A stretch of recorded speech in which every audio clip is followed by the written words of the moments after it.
नमस्कार ॿारो, मां हेमा बोलचंदानी स्वागत थी कयां तव्हांजो। अॼु असां पढ़ी रहिया आहियूं दर्जो 12 जी हीअ किताब जंहिंजो नालो आहे अदबी सुगंध।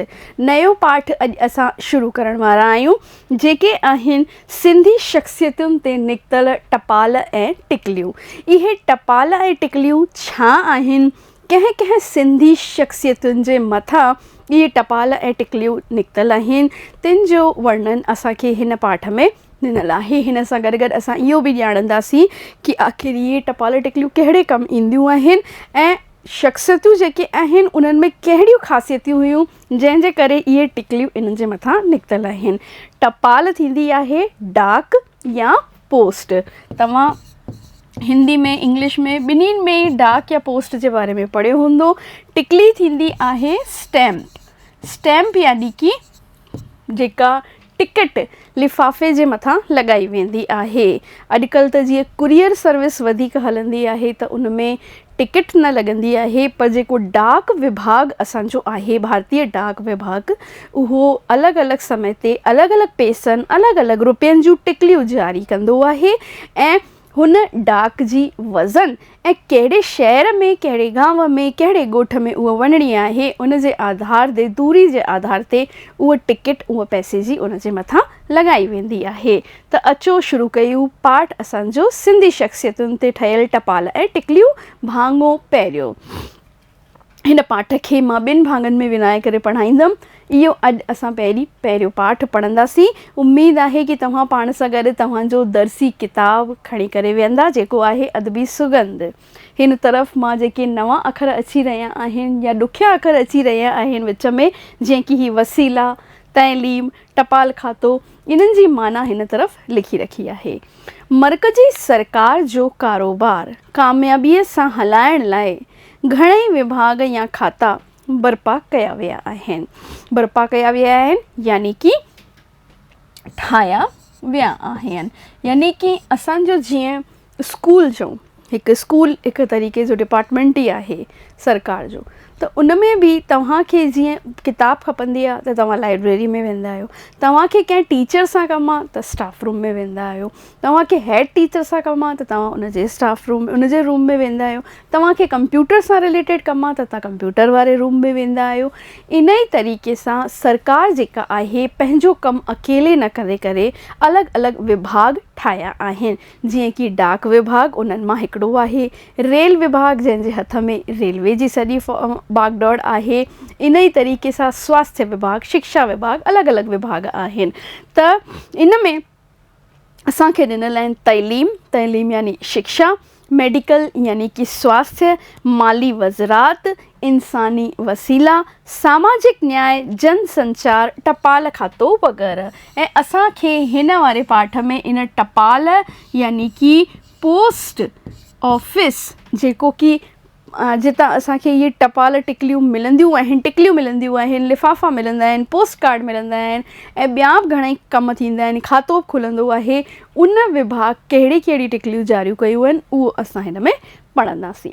टपाल खातो अहमियत रखे थो, जंहिंजा घणा ई कम भारतवासियुनि जे वास्ते आहिनि। कंहिंजा कम आहिनि? टपाल खाते जा, यानी कि हिन विभाग जा घणेई कम आहिनि जेके भारतवासियुनि लाइ, असां आम इंसाननि लाइ कया था वञनि।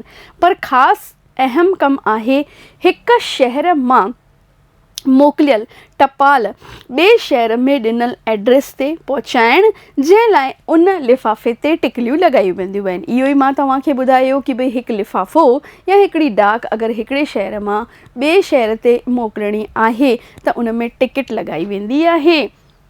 पर टिकलियूं जी फ़क़ति इहा अहमियत न आहे, उहे टिकलियूं ऐतिहासिक अहमियत रखनि थियूं। यानी कि ही टिकलियूं जेके आहिनि, ही जेके स्टैम्प्स थींदियूं आहिनि न, केवल इन्हनि जी इहा ई ख़ासियत न आहे कि भई हिननि खे लिफ़ाफ़े ते लॻायो ऐं हिननि खां पैसा ॾिना ऐं थी वियो कमु, बल्कि हिन जे ठहिण जे पुठियां, हिन खे ठाहिण जे पुठियां, हिन ते छपियल फ़ोटो जे पुठियां या कुझु लिखियलु हूंदो आहे, उन जी ख़ासि अहमियत आहे। सा कहिड़ी आहे? सा ई असांखे हिन पाठ में ॾेखारी वई आहे। ॼाण वधाइनि थियूं। वास्तेदार शख़्स या जॻह जी ॼाण खे दाइमी तौरु महफ़ूज़ रखनि थियूं। महफ़ूज़ रखणु, सुरक्षित रखणु, यानी कि एड्रेस जेको आहे सुरक्षित रहंदो आहे, लीक न थींदो आहे। भारत में हर साल अटकल मतिलबु थींदो आहे लॻभॻि 80 करोड़ रुपयनि जूं टिकलियूं विकामी इस्तेमालु थींदियूं आहिनि। यानी कि इहो त तॾहिं जो आहे जॾहिं इहो पाठ लिखियो वियो आहे। सोचो हाणे घणियूं टिकलियूं विकामजंदियूं हुयूं, यानी हर साल 80 करोड़ जूं।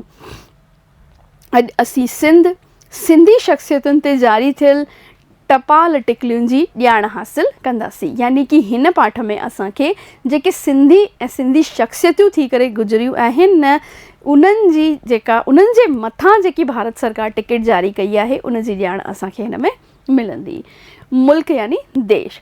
टपाल टिकलियुनि जो इतिहास अटकल 170 साल पुराणो आहे। दुनिया जी पहिरीं टपाल टिकरी जारी करण वारो मुल्क ब्रिटेन हो। यानी सभिनी खां पहिरीं डाक जी टिकट जेका जारी कई हुई सा कहिड़े शहर कई हुई? ब्रिटेन। अगरि हिकु लाइन जो क्वेश्चन अचे थो त उनमें ई सुवाल अची सघे थो। सन 1843 में ब्राज़ील, 1847 में अमेरिका ऐं फ्रांस, 1849 ईस्वी में जर्मनी ऐं जुलाई 1852 में एशिया जी पहिरीं टपाल टिकली गॾियल भारत जे सिंध प्रांत जे कराची शहर मां जारी कई वई। यानी कि अलॻि अलॻि देशनि कहिड़े कहिड़े सन में टिकलियूं जारी कयूं आहिनि, त वरी भारत मां जेकी टपाल टिकली जारी कई हुई उहा सिंध प्रांत जे कराची शहर मां। तंहिं वक़्तु भारत जो विरहाङो न थियल हो, त यानी हिकु वॾो मुल्क हो इहो, त तंहिं वक़्तु कराची शहर मां टिकली जारी थी हुई। जेका पहिरीं टिकली जारी थी हुई ब्रिटेन मां, उन जी फ़ोटो तव्हांजे दर्सी किताब में ॾिनल आहे ऐं हिते बि ॾिसो बालको मां हिन जो चित्र लॻाए रखियो आहे। अॻियां ॾिसूं। भारतीय डाक विभाग वक़्त ब वक़्त देश जे महान शख़्सियतुनि, सियासतदान यानी कि राजनीतिज्ञ, तंहिंखे असां इंग्लिश में पॉलिटिशियन चवंदा आहियूं। यानी कि पॉलिटिशियन्स जे मथां बि जारी कयूं वेंदियूं आहिनि। क्रांतिकारी जंहिं देश जी आज़ादीअ में पंहिंजो योगदान ॾिनो। देश भगत जेके देश जे मथां कुर्बान थी विया। कलाकार यानी कि जीअं लता मंगेशकर थी उन वांगुरु कलाकार। शहीदनि, संतनि, पशु पखियुनि, गुलनि फुलनि, रांदियुनि, इमारतुनि ते टिकलियूं जारियूं कयूं वयूं आहिनि। यानी कि अगरि का ईअं न आहे कि शख़्स ई इम्पॉर्टेंट आहे, अगरि कोई पखी पशु बि इम्पॉर्टेंट महत्व रखे थो त उन जे मथां बि टपाल टिकलियूं जारियूं कयूं वयूं आहिनि। गॾोगॾु का इमारत बि आहे जीअं सांची जा स्तूप थिया, त उन जे मथां बि टिकली जारी कई वई आहे। यानी भारत जी महानता, भारत देश जी महानता इहा आहे कि हू हर हिकु शइ, हर हिकु जुज़े, पशु पखी सभिनी खे महत्व ॾींदो आहे। आज़ाद भारत जी पहिरीं टपाल टिकली 21 नवंबर 1947 ईस्वी ते 3:30 आने जी जारी थी। इन ते जय हिंद लिखियल हो ऐं आज़ादी जी पहिरीं सालगिरह यानी कि जॾहिं 1948 में हिन जो 1 साल पूरो थी वियो त गांधी जी वारियूं 4 टिकलियूं जारियूं करियूं वयूं। हिते ॾिसो हिन जी फ़ोटो ॾिनल आहे जेका हुन वक़्तु आज़ादी खां पोइ जारी कई वई हुई। इन ते 15 अगस्त 1947 लिखियल आहे। जहिड़े ॾींहुं जहिड़े सन में असांजो देश आज़ादु थियो ऐं भारत ऐं जय हिंद असांजो नारो जेको आहे सो लिखियल आहे। अॻियां ॾिसूं बालको। इहे टिकलियूं 1.5 आने खां 10 रुपए ताईं जूं हुयूं। यानी तंहिं वक़्तु आनो जेको आहे हलंदो हो। आनो, पाई, पैसो, रुपयो, सभिनी नंढी खां नंढी इकाई हूंदी हुई आनो, त उन खां वठी ई असां वटि जेको आहे टिकलियूं विकामजंदियूं हुयूं। ईअं महात्मा गांधीअ ते सॼी दुनिया में अटकल 100 मुल्कनि में टिकलियूं ऐं ॿी सामग्री जारी कई वई आहे। यानी महात्मा गांधी जे मथां बि टिकलियूं जारी कयूं वयूं आहिनि। 20 पैसे जी सिंधी समाज जी सभ खां अवल टपाल टिकली, यानी पहिरीं त असांखे ॼाण ॾेई वई भई अंतर्राष्ट्रीय स्तर ते, यानी ब्रिटेन मां जारी कई हुई सभिनी खां पहिरीं जेका टपाल टिकली जारी कई हुई। उन खां पोइ भारत जॾहिं आज़ादु थियो त भारत पंहिंजी आज़ादीअ जी पहिरीं सालगिरह ते टिकली जारी कई ऐं उन खां पहिरीं बि जॾहिं भारत आज़ादु न थियो, हिकु प्रांत हो त कराचीअ मां जारी थी।